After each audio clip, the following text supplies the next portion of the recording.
اب میں کچھ باتیں حضرت امیر معاویہ کے بارے میں کہنا چاہتا ہوں، اس لیے کہ وہاں اس میں نے حضرت معاویہ کے بارے میں یہ تو بہت شدت کے ساتھ کہا تھا، اور میں اب بھی اس پر قائم ہوں اور پوری طریقے سے قائم ہوں۔ میرا مستقل موقف یہی ہے کہ حضرت معاویہ رضی اللہ تعالیٰ عنہ کے دور خلافت کو ہم خلافت راشدہ میں شامل نہیں سمجھتے، اہل سنت میں سے کوئی بھی نہیں سمجھتا، لیکن اس کے ساتھ میں نے حضرت امیر معاویہ کے کچھ مناقب بھی بیان کیے تھے تاکہ پلڑا جو ہے ترازو کا اس کے دونوں پلڑے سامنے آ جائیں۔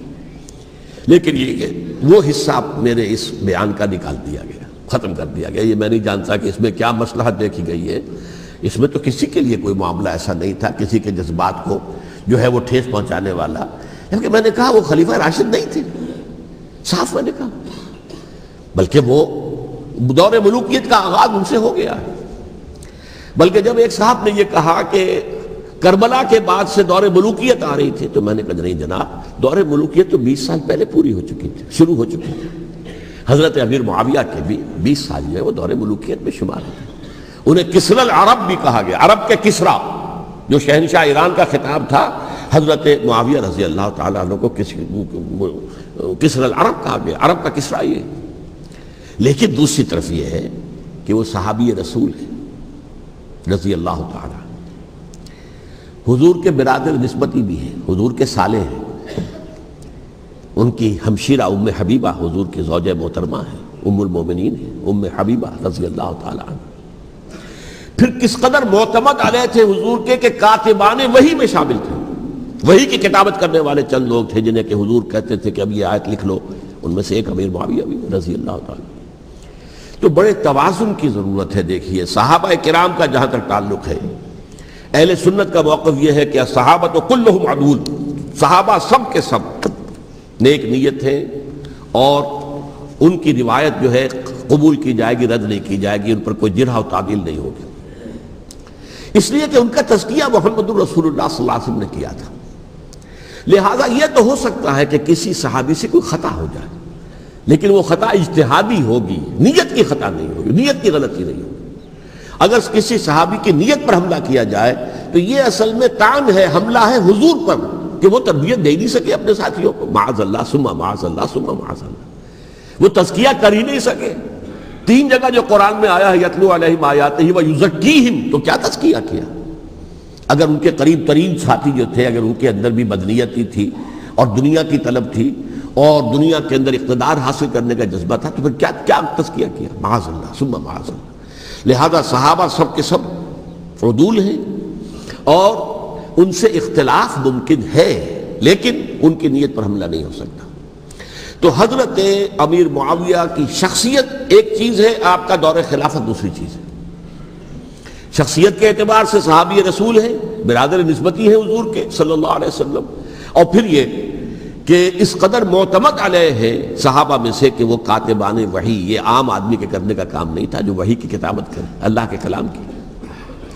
البتہ یہ ہے کہ جیسا کہ میں نے عرض کیا، ان کا دور خلافت راشدہ نہیں ہے، وہ ملوکیت کا دور ہے۔ یہ میں نے جیسا عرض کیا، میں نے ایک صاحب نے جب یہ کہا کہ ملوکیت شروع ہو رہی تھی، میں نے کہا شروع نہیں ہو رہی تھی، ملوکیت تو 20 سال پہلے شروع ہو چکی تھی۔ اسی طریقے سے ایک صاحب نے کہا تھا کہ اسلام کو قائم کرنے کے لیے حضرت حسین میدان میں آئے، میں نے کہا یہ بھی غلط ہے، اسلام تو 60 سال پہلے قائم ہو چکا تھا، نبی اکرم صلی اللہ علیہ وسلم کے دست مبارک سے اسلام قائم ہو گیا، جاء الحق وزهق الباطل ان الباطل کان زہوقا، پھر 30 برس تک وہ کامل شکل کے اندر قائم رہا۔ تو اسلام جو ہے وہ جو ہے در حقیقت اب قائم کرنے والی بات نہیں تھی، البتہ اس کے اندر زوال شروع ہو گیا تھا، اس زوال کے عمل کو روکنے کے لیے حضرت حسین میدان میں آئے۔ یہ ایک چیز کو صحیح تاریخی پرسپیکٹو میں رکھنا، تو جس طرح سے دین کو قائم کرنے کے لیے نہیں، قائم تو کیا محمد رسول اللہ صلی اللہ علیہ وسلم والذین معہ رضی اللہ تعالیٰ عنہ، انہوں نے کیا تھا۔ ہاں اب جو ہے وہ اپنی اس شاندار حیثیت سے نیچے گرنے لگا تھا، وہ میں بعد میں عرض کروں گا کہ میں نے اسے کیا عرض کیا تھا کہ یہ اس زوال کو روکنے کے لیے کسی طریقے سے یہ اپنی اصل حقیقت میں قائم رہے، یہ حضرت حسین رضی اللہ تعالیٰ عنہ کی سعی تھی۔ اچھا، حضرت امیر معاویہ کے جو 20 سال ہیں وہ پورے امن، سکون، اطمینان، کوئی جھگڑا، کوئی فساد، کوئی اختلاف، کوئی باہمی خانہ جنگی، کچھ نہیں۔ 20 سال. یہ بھی تاریخ کی بڑی چشم کشا حقیقت ہے جو عام طور پر لوگوں کے علم میں نہیں ہے. سبائی بھی دبکے رہے. حضرت امیر معاویہ کی حکومت اتنی مضبوط تھی, کنٹرول, کہ ان کو کچھ سر اٹھانے کا موقع نہیں ملا.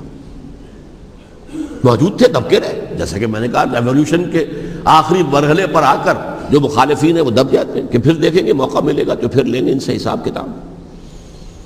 20 سال رہے ہیں پورے امن کے. 10 سال کے بعد یعنی درمیان میں ہے حضرت امیر معاویہ کا عہد خلافت. ایک صحابی جو کہ بزرگ صحابہ میں سے ہیں, مغیرہ ابن شعبہ رضی اللہ تعالی عنہ, وہ آتے ہیں اور وہ کہتے ہیں کہ دیکھیے امیر المومنین, کتنی بڑی خانہ جنگی رہی تھی مسلمانوں کی آپس میں, اور اب بھی اگر آپ کسی کو نامزد کیے بغیر چھوڑ گئے امت کو تو پھر خانہ جنگی ہو جائے. 1 لاکھ اس وقت جو ہے وہ ہلاک ہوئے تھے, نہ معلوم اب کتنے ہلاک. لہٰذا آپ اپنی زندگی ہی میں نامزد کر دیجئے کسی کو خلیفہ, ولی عہد بنا دیجئے. حضرت امیر معاویہ نے ابتداءً جو ہے انکار کیا نہیں, لیکن ان کے دلائل ایسے تھے وزنی, اور میں سمجھتا ہوں کہ وہ بات صحیح تھی جو مغیرہ ابن شعبہ نے کہی, اس لیے کہ اب صحابہ کرام میں سے جو کبار صحابہ تھے وہ تو سب دنیا سے رخصت ہو چکے تھے.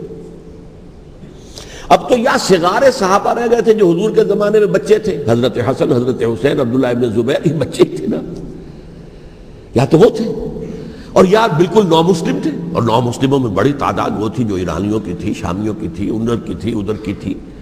تو ان کو تو ظاہر بات ہے کہ تربیت نبوی سے کیا خلافت راشدہ سے بھی اکثر و بیشتر کو کوئی حصہ ملا ہی نہیں. تو اس صورت میں اب وہ اعلیٰ ترین معیار پر حکومت کے نظام کو قائم کرنا ممکن نہیں ہے. کوئی قبائلی عصبیت جب تک حکومت کی پشت پر نہیں ہوگی, حکومت مستحکم نہیں ہوگی. یہ گویا کہ ایک جس کو کہتے ہیں کہ حقیقت بینی, واقعیت پسندی, ایک آئیڈیلزم ہے اور ایک ریئلزم ہے کہ آپ فیکٹس آن دی گراؤنڈ کو غور کریں, سوچیں اس کے اوپر اور پھر کوئی فیصلہ کریں. اس اعتبار سے پھر حضرت امیر معاویہ نے بات مان لی اور بیعت لے لی لوگوں سے حضرت یزید کے لیے کہ یہ خلیفہ ہوں گے میرے بعد. اس کو ولی عہدی کہتے ہیں.